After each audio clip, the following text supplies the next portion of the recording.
अस्सलाम वालेकुम दोस्तों, आज मैं आपके लिए ईद उल अज़हा के लिए एक बहुत ही मज़ेदार सी नमकीन गोश्त की रेसिपी लेकर आई हूँ। गाय की चाँपों से आज हम बनाएंगे ये मज़ेदार सी रेसिपी, जो भी इसे खाएगा खाता ही रह जाएगा। एकदम मुंह में घुल जाने वाली, बहुत ही जायकेदार, बहुत ही लजीज। ये देखिए, बिल्कुल मुलायम मक्खन की तरह एकदम से बनेगी ये और मज़े ले लेके आप लोग खाएंगे इसे। तो चलिए हम देख लेते हैं किस तरह से इसे बना के तैयार किया जाता है। तो यहाँ पर मैंने 2 किलो चाँपें ली हैं। चाँपों को सबसे पहले हमने अच्छी तरह से वॉश कर लिया। ये देखिए इस तरह की होती है। इनका जो गोश्त होता है ना, ये खाने में बड़ा मज़े का लगता है। तो चाँपों को फ्राई करके भी बनाया जाता है, लेकिन मैं आपको नमकीन गोश्त बनाने की इसकी रेसिपी बताऊँगी कि किस तरह से इसे बनाया जाता है।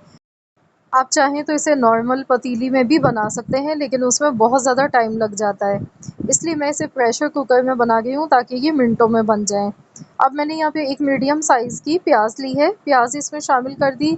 इसके बाद यहाँ पर पानी, इसमें 1 लीटर मैंने पानी शामिल किया है, या फिर हस्ब ज़रूरत पानी आप यहाँ पर इसमें शामिल कर सकते हैं। नमक इसमें जाएगा 1 टेबल स्पून, साथ में 2 टेबल स्पून भर के लहसुन अदरक का पेस्ट शामिल करना है।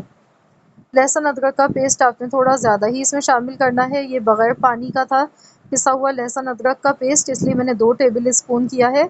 अगर आप पानी मिला हुआ लहसुन अदरक का पेस्ट डाल रहे हैं, तो फिर आपने इसमें 5 से 6 चम्मच डालने हैं। 2 टेबल स्पून हरी मिर्च का पेस्ट इसमें शामिल कर दें। मिर्चें आपकी मर्ज़ी है, अगर आपको थोड़ा-सा चटपटा फ्लेवर पसंद नहीं है, तो आप 1 टेबल स्पून भी ले सकते हैं। तो चलिए अब हम इसे कवर कर देते हैं।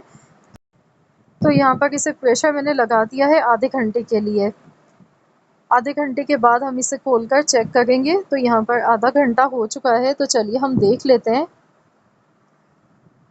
तो ये देखिए इस किस पोजीशन में है ये चाँपें, ये देखिए।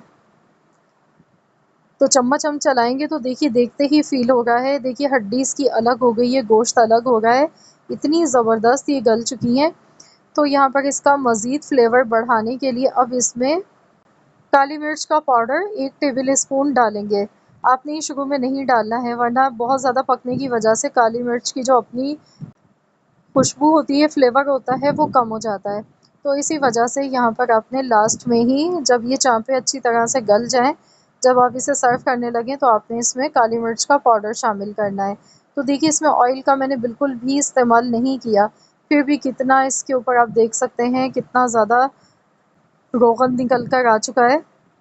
तो ये हड्डियों का रोगन होता है और ये इतना मज़े का लगता है ना, यकीन मानिए जब आप इस तरह से इसे बनाएंगे, आप इसे किसी के भी सामने पेश करेंगे या ख़ुद खाएंगे अपनी फैमिली के साथ, तो जो भी खाएगा वो बस खाता ही रह जाएगा। इतनी मज़ेदार रेसिपी है, बनाने में बेहद आसान है, कोई मेहनत कोई झंझट नहीं है इसे बनाने में। देखिए एकदम मक्खन की तरह मुलायम, बहुत ही ज़बरदस्त ये चाँपें बन के तैयार हुई हैं।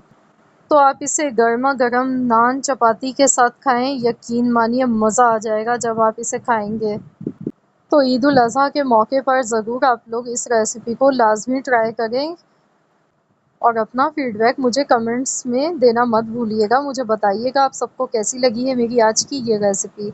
आई होप कि आप सबको ये रेसिपी ज़रूर पसंद आई होगी। रेसिपी अच्छी लगी तो वीडियो को लाइक कर दें, शेयर कर दें। चैनल पर नए हैं तो सब्सक्राइब कर लें। मिलते हैं इंशाअल्लाह ताला नेक्स्ट रेसिपी के साथ। तो जब तक के लिए अल्लाह हाफ़िज़।